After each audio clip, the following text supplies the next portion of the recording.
Elena did everything right. That's the part that makes her story so difficult to sit with. She wasn't reckless. She wasn't someone who ignored financial advice or lived beyond her means or assumed nothing bad would ever happen.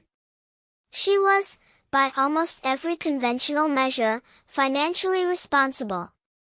She had a good job as a project manager at a mid-sized tech company, a modest apartment she could genuinely afford, no credit card debt, and an emergency fund she had spent 3 years carefully building to exactly 6 months of her expenses. $18,000, sitting in a high-yield savings account, untouched. She checked it periodically just to feel the quiet satisfaction of having done the thing she was supposed to do. In October of last year, her company went through a restructuring. Her entire department was eliminated in a single afternoon.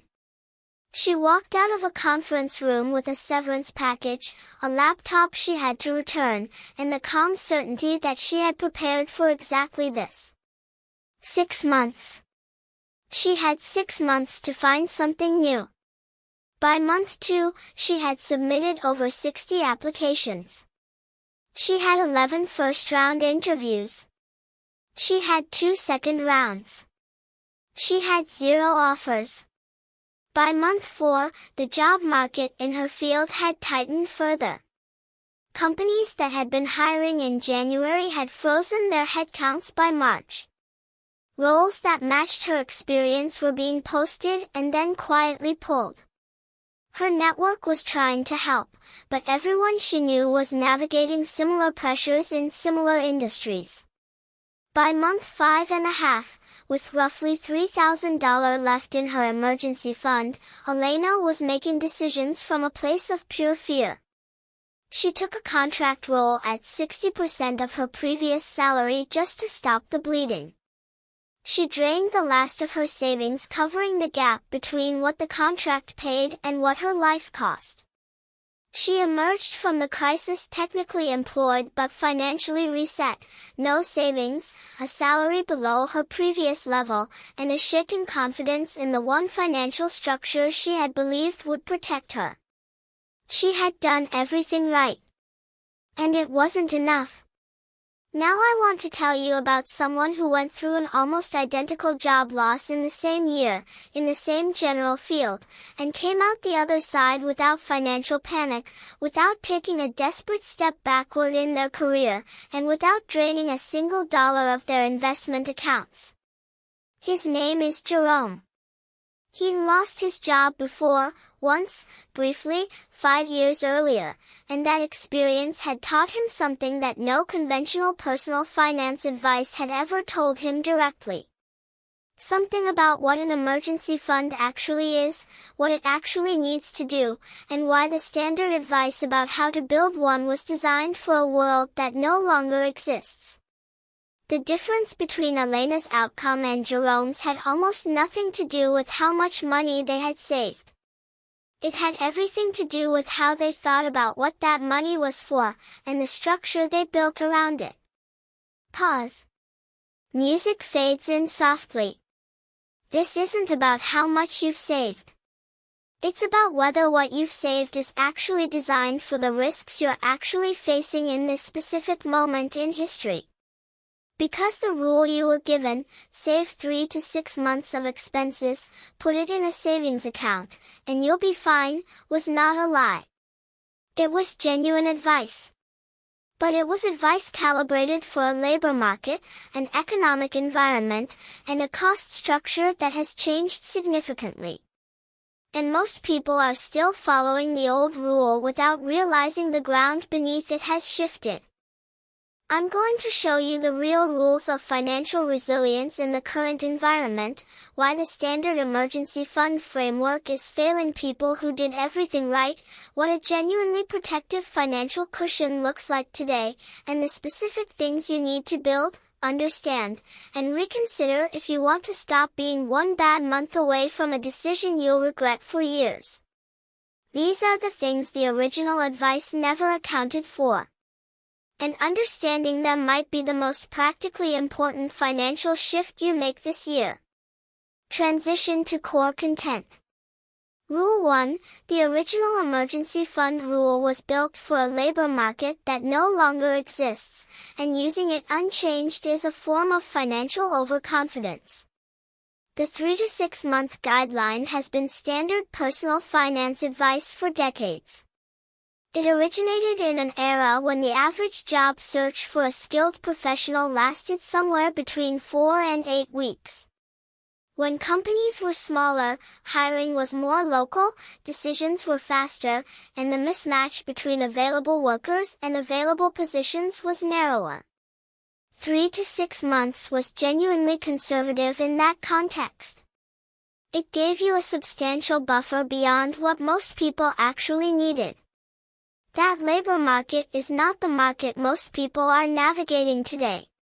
In 2024, the average duration of unemployment for workers who were displaced from professional and managerial roles was between 5 and 7 months, and that average includes people who found work quickly at the lower end, which means a significant portion of job seekers were searching for 9, 12, or 14 months. Not because they were underqualified. Because the market had changed. Because hiring had slowed. Because remote roles that used to expand the opportunity pool were contracting back toward geographic preference. Because companies were taking longer to make decisions, running more rounds of interviews, and pulling roles mid-process more frequently than at any point in recent memory. The hidden consequence of applying a rule designed for a fast hiring environment to a slow hiring environment is not abstract. It means that for a meaningful percentage of people who face job loss today, a 6-month emergency fund runs out before the job search does. And when the buffer runs out before the income resumes, every subsequent decision gets made in crisis mode, which almost always produces worse outcomes than the crisis itself. Rule 2. Your emergency fund is not just a money problem. It's a time problem. And most people are not buying themselves enough of it. Here's the reframe that changes how you think about this entirely. An emergency fund is not a pile of money you have in case something goes wrong. An emergency fund is the purchase of time, specifically, the time between when your income stops and when a sustainable replacement income begins. Its only job is to buy you enough time to make good decisions rather than desperate ones. When you think of it as money, you optimize for the amount. When you think of it as time, you optimize for what that time actually needs to cover given your specific situation. A person with a highly specialized skill set in a narrow industry, a senior title that makes them overqualified for most available roles, a high monthly expense load, and a single income stream needs to buy significantly more time than a person with broadly applicable skills, a mid-level role with many comparable positions, low fixed expenses, and multiple income sources. The first person might need 12 to 18 months of time. The second person might genuinely be fine with 4. But here's what most people miss. Almost no one actually calculates how much time they need. They calculate how many months of expenses they have, and they compare it to the generic guideline, and they feel fine if it matches. The generic guideline doesn't know your industry, your role, your expense structure, or your market. It's a population-level average applied to an individual situation. And when the individual situation is harder than average, which, in a difficult labor market, is increasingly common, the average answer produces below-average protection. Rule 3. Inflation has permanently altered what 6 months of expenses actually means, and most people's emergency funds haven't kept up. This one is mathematical, and the math is uncomfortable. If you built your 6-month emergency fund in 2019 or 2020, you built it to cover 6 months of expenses at 2019 or 2020 prices. If you haven't actively recalculated and rebuilt it since then, you almost certainly have less coverage than you think. Here's a concrete example. In 2020, a person with monthly expenses of $3,000 built an emergency fund of $18,000, 6 months, exactly. Today, if their actual monthly expenses have grown to $3,800, which is a realistic increase given cumulative inflation across housing, food, transportation, and utilities over that period, their $18,000 covers only 4.7 months of actual current expenses. Not 6. The number in the account didn't change. The protection it provides shrank by more than a month without a single withdrawal. It gets worse. The categories that hit emergency situations hardest, healthcare, housing, and food, experienced some of the highest inflation of the post-pandemic period. The exact costs most likely to spike during a crisis are the ones most likely to have outpaced the fund's original calculations. The psychological insight here is that we anchor strongly to numbers. Once a savings account reaches $18,000, the number $18,000 becomes the marker of security. We stop thinking about what that number actually buys. We stop asking whether the protection it provides has changed. The number feels the same. The reality has quietly shifted.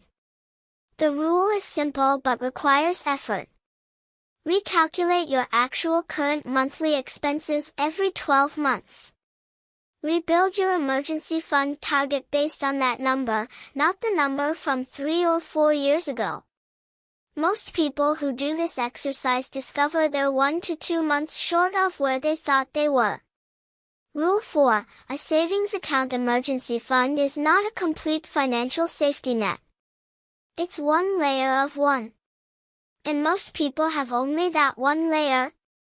The standard advice treats the emergency fund as the safety net. Build it, and you're protected. This framing is too simple for the actual complexity of financial emergencies, and it leads people to a false sense of security that has very real consequences when the emergency is more complex than a temporary income disruption. Real financial emergencies tend to cluster. They don't arrive cleanly as a single, isolated problem. The job loss comes with a health insurance gap, which comes with unexpected medical expenses, which overlap with the need to maintain professional development or certifications to stay competitive during the search. The car breaks down during the month the rent increase arrives. The appliance replacement happens in the same quarter the emergency fund is already being drawn on for something else. When emergencies cluster, a single savings account buffer gets attacked from multiple directions simultaneously. The monthly burn rate doubles. The timeline extends because the stress of managing multiple problems simultaneously impairs decision-making and slows the job search. Jerome understood this. He didn't have just a savings account. He had a layered structure. He had liquid savings for immediate expenses. He had a separate, slightly less accessible account for medium-term emergencies. He had a set of low-interest credit facilities, a HELOC he never used for consumption, a credit card with a zero balance that existed solely for genuine emergencies, that provided additional capacity if the primary layer was exhausted. He had a small, diversified portfolio of taxable investments that, in a genuine long-term emergency, could be drawn on as a last resort. No single layer of that structure would have been adequate on its own. Together, they gave him the depth that a single savings account cannot provide. Rule 5. The hidden enemy of your emergency fund is not the emergency itself. It's the fixed expenses you've built that don't pause when your income does. This is the rule that most people only understand in retrospect, usually while sitting in a moment of financial stress wondering why 6 months of savings is disappearing so much faster than expected. Your emergency fund has to cover your fixed expenses in full, from day one of the emergency, regardless of whether those expenses feel fair or reasonable given your new circumstances. Your rent does not decrease because you lost your job. Your car payment doesn't pause because the economy slowed. Your subscriptions, your insurance premiums, your minimum debt payments, your phone bill, every fixed commitment in your life keeps extracting money at its full rate while your income is at zero. And here's where the math gets painful in a way that's worth making explicit. Consider a person with $3,500 in monthly fixed expenses, a mortgage payment, a car payment, insurance, and minimum debt service, and $2,200 in variable expenses like food, utilities, and personal spending. Their total monthly cost is $5,700. If they've saved $34,200, 6 months of that total, they feel adequately prepared. But when the emergency arrives, the variable expenses drop. They cut restaurants, entertainment, and non-essentials. Variable expenses fall from $2,200 to $1,400. But the fixed expenses remain at $3,500, completely unmoved. Their actual monthly emergency spend is $4,900, not $5,700. Which sounds better, except they built their emergency fund calculation on $5,700, which means their actual coverage is closer to 7 months in terms of cash duration, but what they're actually discovering is that the fixed expense load is the core of their vulnerability. I'm not done yet. If they could permanently reduce their fixed expenses before an emergency arrives, pay off a car loan, eliminate a high payment debt, reduce a monthly obligation, they would extend the effective duration of their emergency fund without adding a single dollar to it. Reducing fixed expenses is the most underutilized emergency fund strategy available, and almost nobody thinks of it that way. Rule 6. Your job security is almost certainly less stable than you feel it is.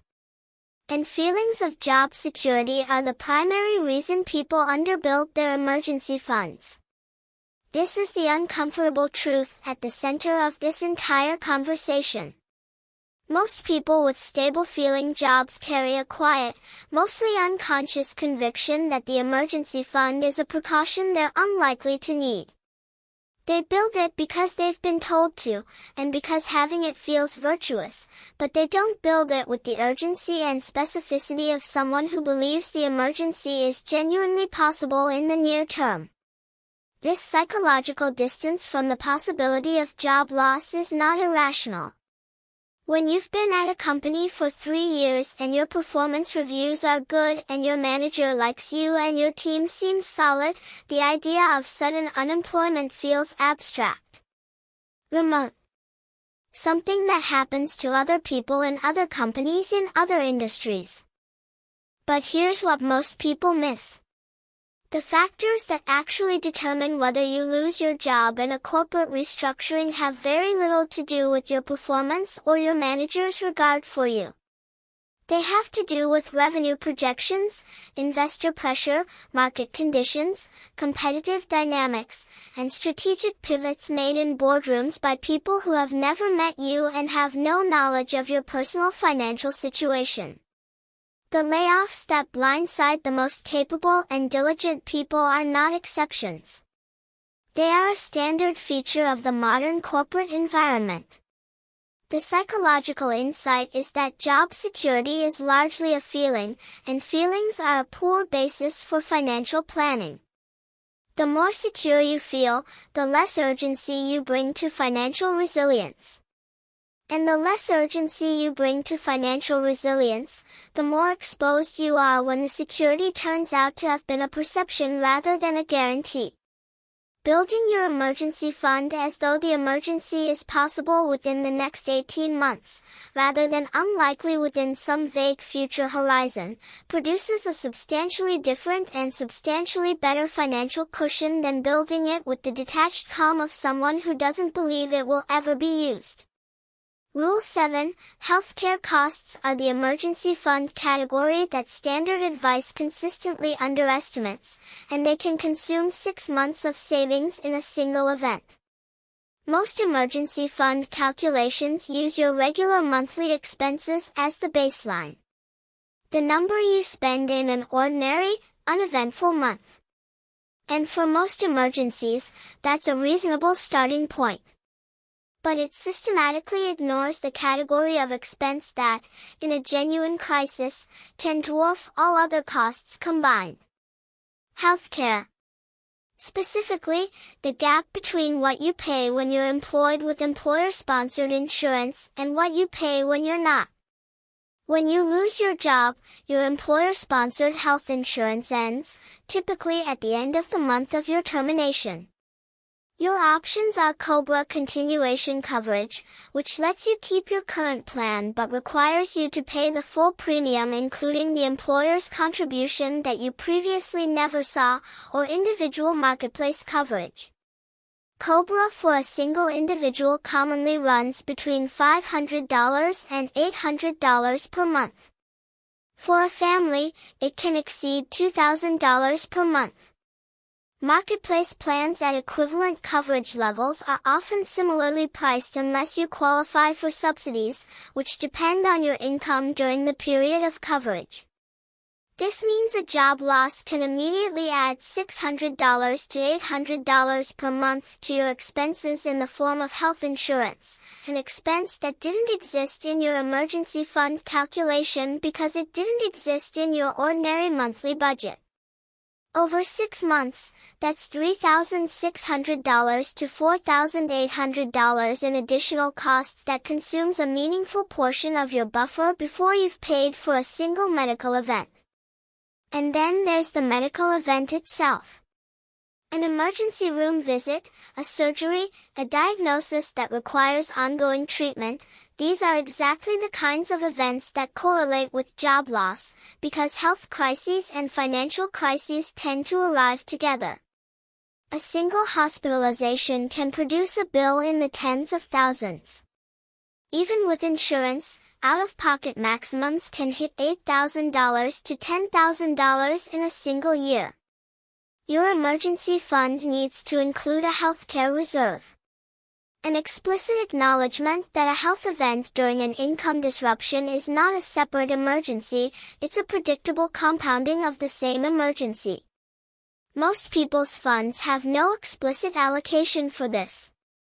Rule 8, the 6-month rule treats all income disruptions as equal. They are not. And treating them as equal leads to dangerously inadequate preparation for the most severe ones. There are different types of income disruptions, and they have dramatically different timelines, costs, and recovery paths. The standard advice treats them all with the same tool. A voluntary job change where you have an offer before you leave your current role is not an emergency at all. It might require 1 to 2 months of buffer as a precaution. A layoff with generous severance in a strong hiring market might require 3 to 4 months of buffer. A layoff without severance in a contracting market might require 8 to 12 months. A forced career change due to industry disruption, which is increasingly common as automation reshapes entire job categories, might require 2 to 3 years of transition support. A disability event that prevents you from working in your current field indefinitely is a different financial problem entirely. 6 months of savings is a reasonable answer to exactly one of those scenarios. And it is not the worst one. The hidden consequence of building only for the median scenario is that you are unprotected against the tail risk scenarios, the ones that are less likely but far more financially damaging when they occur. A 6-month fund handles a 3-month job search comfortably. It handles a 12-month job search catastrophically. And the difference between a 3-month search and a 12-month search is often not within your control. Jerome had thought through this explicitly. He had identified the 2 or 3 realistic worst-case scenarios for his specific situation and had built enough to handle the second worst one, not the median, not the best case, but the scenario one step beyond what he considered most likely. That decision is what separated his experience from Elena's. Rule 9, single-income households need significantly more than 6 months of savings, and the standard advice has almost nothing specific to say about this. If you are a household with 2 incomes and both earners lose their jobs simultaneously, that is a genuinely rare event. The Standard Emergency Fund provides reasonable protection because the probability of total household income loss is low, and the timeline required is constrained by the redundancy of having 2 earners in the market simultaneously. If you are a household with 1 income, there is no redundancy. A single job loss means 100% income loss. Every dollar of every expense falls on the emergency fund from day one, with no partial income to offset it, no second earner to accelerate the job search or carry the household while the other searches deliberately. Single-income households, whether single-person households or single-earner two-person households, have materially higher emergency fund requirements than dual-income households. The math supports something closer to 9 to 12 months as a baseline, not 6. And yet the standard advice doesn't make this distinction. It gives the same number to households with dramatically different risk profiles. But here's what most people miss. Single-income households are also less likely to have the financial margin to build a larger fund, because all the discretionary income comes from the same single source. The households with the highest need for a larger fund are often the ones with the hardest time building one. That tension is real, and it doesn't resolve itself through generic advice. It resolves through specific prioritization, treating the emergency fund not as one goal among many but as the single most urgent financial objective until the appropriate target is reached. Rule 10, keeping your emergency fund in a single savings account is a structure optimized for access. It is not optimized for return, discipline, or actual emergencies. This is where the structure of the fund matters as much as the size. The standard advice says, put your emergency fund in a high-yield savings account where it's accessible. This is correct as far as it goes.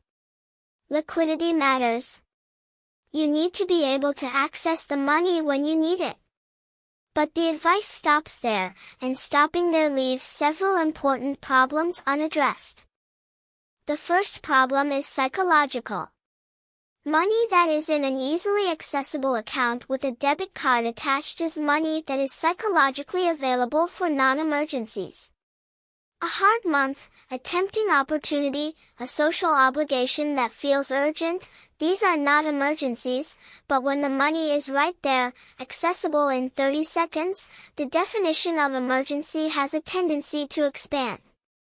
A significant percentage of emergency funds get quietly eroded by events that were uncomfortable but not genuinely critical. The second problem is return. In a period where inflation is running meaningfully above savings account yields, every year your emergency fund sits in cash, it loses real purchasing power. Over 3 or 4 years, the inflation-adjusted value of your fund declines measurably. Money in an accessible savings account is not growing. It is slowly shrinking in real terms. Jerome's structure addressed both problems.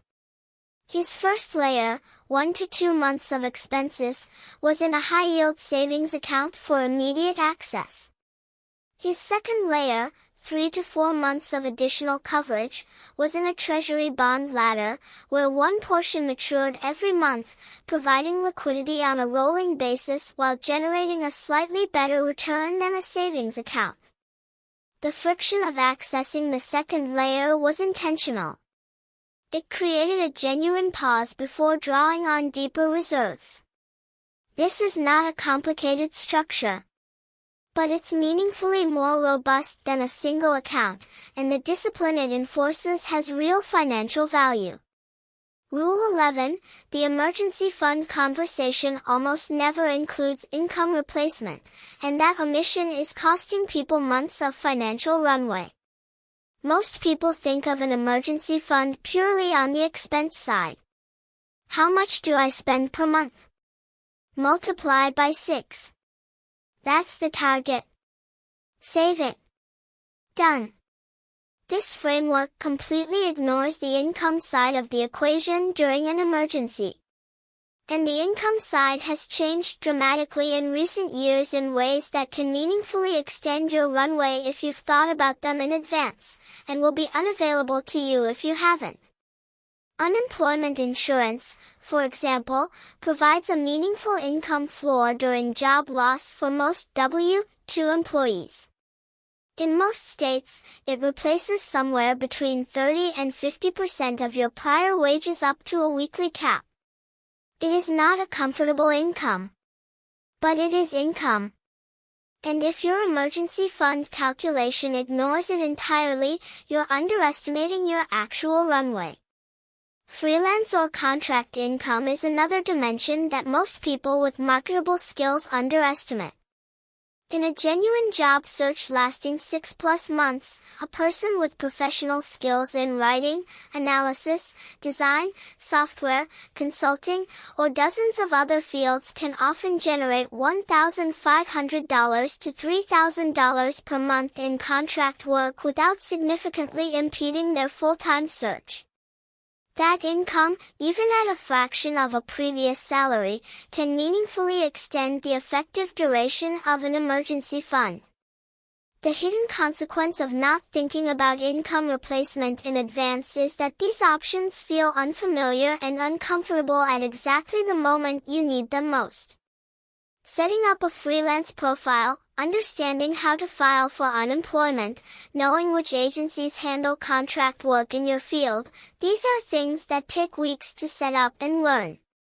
Doing them in the calm before an emergency means they're ready to deploy immediately when the emergency arrives.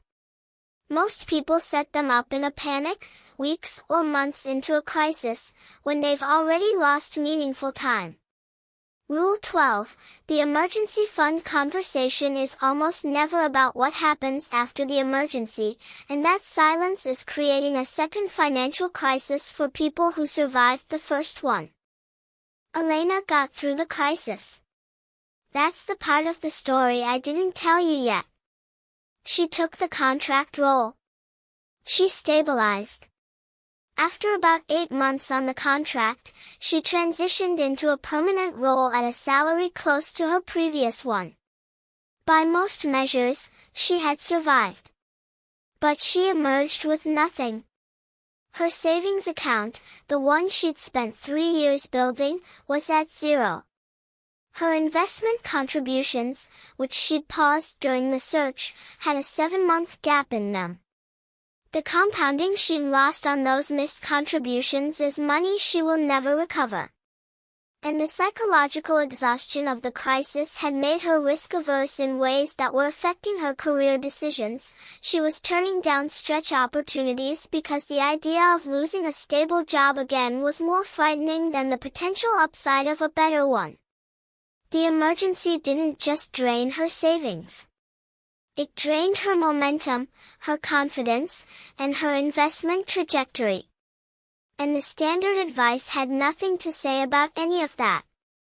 A complete financial resilience framework accounts for recovery, not just survival. It includes a plan for rebuilding the fund after drawing it down, a specific monthly contribution rate, a defined timeline, a commitment to resume investment contributions at a specific point in the recovery rather than waiting until the fund is fully rebuilt. Without this plan written down in advance, most people either rush to rebuild the fund so aggressively they delay investing for years, or they ease back into spending so gradually the fund never fully recovers. Rule 13, the definition of emergency needs to be written down before the emergency arrives, not decided in the moment. This is a behavioral rule, and it might be the one with the most immediate, practical impact of anything in this video. An emergency fund without a written definition of what constitutes an emergency is a savings account with extra steps.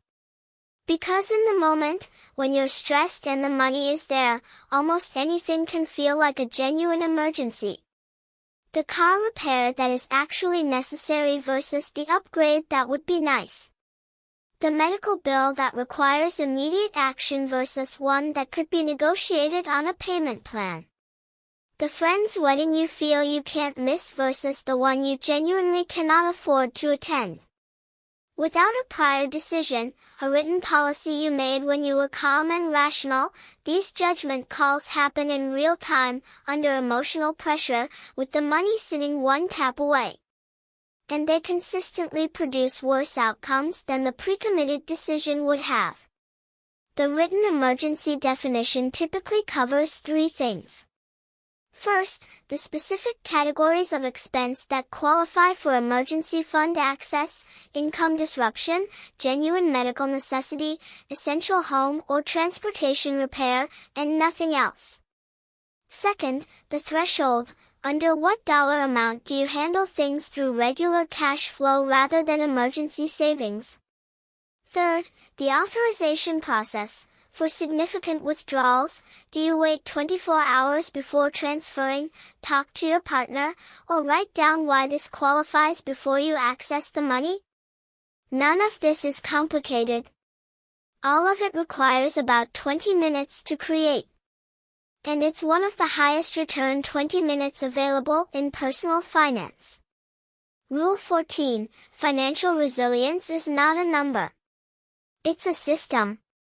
And building the number without building the system is half a solution that will fail at the worst possible moment. Jerome didn't just have more money saved than Elena. He had a system. He had thought through the scenarios. He had multiple layers. He had income sources that could activate. He had a written policy for what an emergency was and how to access funds. He had a plan for recovery. He had reviewed and updated his calculation annually. When the layoff came, he activated the system. He filed for unemployment the same week. He reached out to 2 agencies he had already registered with and picked up a small consulting engagement within 3 weeks. He drew only from his first savings layer, leaving the second layer untouched. He tracked his monthly burn carefully against his runway. He knew precisely how many months he had at his current draw rate. He made career decisions with a clear understanding of his time horizon, which meant he could afford to be selective rather than desperate. He found a permanent role in his field, at a competitive salary, in 4.5 months. He emerged from the crisis with his second savings layer largely intact, his investment accounts untouched, and his confidence in his own financial architecture reinforced rather than shaken. The difference wasn't luck. It wasn't a dramatically larger account balance. It was the system. The thinking he'd done in advance, the structure he'd built deliberately, the scenario planning he'd completed when he wasn't under stress. The system performed when the situation required it to because it had been designed specifically for situations like that one. Rule 15, the world has changed in ways that make financial resilience harder to build and more important to have than at any previous point in modern history. Ignoring this tension will not resolve it. This is the rule that ties everything together, and it's the hardest one to hear. The economic environment in which the 3 to 6 month rule was developed, stable long-term employment, predictable career paths, employer-provided benefits, a housing market where ownership was broadly accessible, a healthcare system where costs were manageable for middle-income households, that environment has changed fundamentally. Employment tenure has shortened. Industry disruption has accelerated. The gig economy has transferred risk from employers to workers on a massive scale. Healthcare costs have grown faster than wages for decades. Housing costs in most desirable markets have made the traditional financial safety net calculus completely obsolete. Building financial resilience in this environment is genuinely harder than it was 30 years ago. The income pressure is real. The cost pressure is real. The instability is real. Pretending that the old rules apply unchanged is not optimism. It's the absence of updated thinking. But here's what most people miss. The fact that it's harder makes it more important, not less.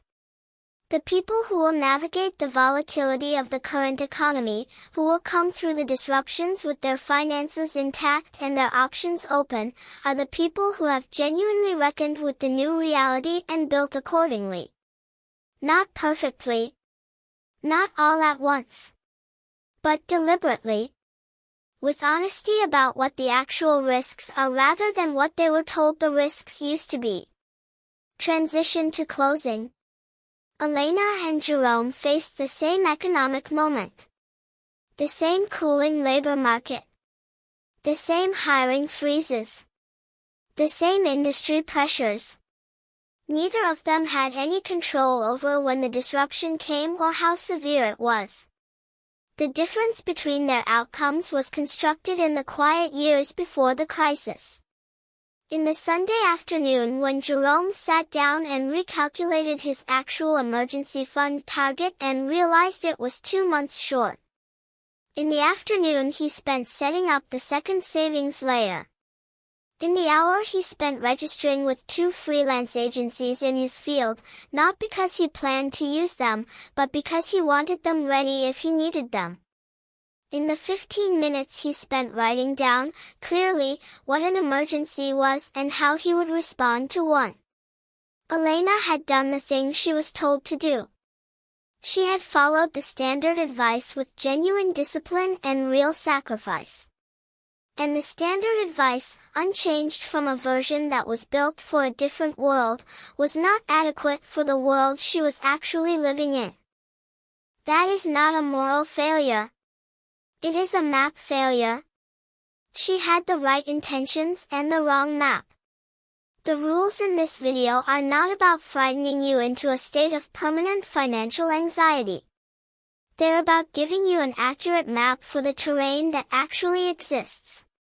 A terrain where 6 months of savings, built to the old calculation, stored in a single account, with no surrounding structure, is genuinely no longer adequate for a significant and growing percentage of the people who have it.